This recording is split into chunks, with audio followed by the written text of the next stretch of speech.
Séquestré, V, battu, brûlé et forcé à boire son propre sang. Voici l'histoire qui choqua le Japon tout entier.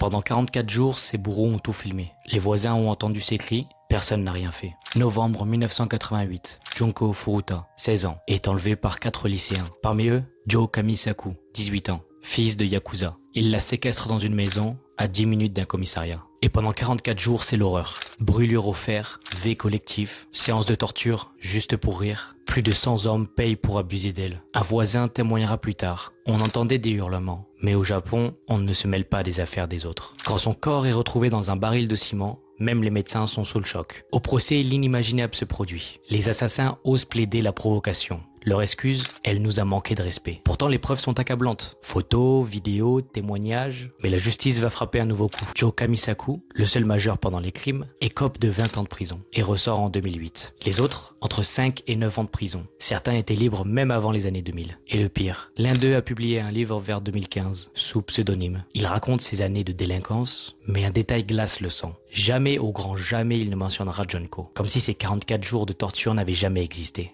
La justice japonaise a échoué 3 fois. 1. Avant le crime. Kamisaku avait déjà été arrêté pour V, mais relâché. 2. Pendant les 44 jours. La police a mis 3 semaines à enquêter malgré les signalements. 3. Après le meurtre. Aucun des 100 complices n'a été inquiété. Junko aurait eu 50 ans aujourd'hui. Son histoire, c'est celle d'une société qui a fermé les yeux. Et d'un système qui a protégé les criminels plus que la victime. Ainsi, ses bourreaux vivent libres, ils ont une famille, ils ont un avenir. Junko, elle, n'a qu'une tombe.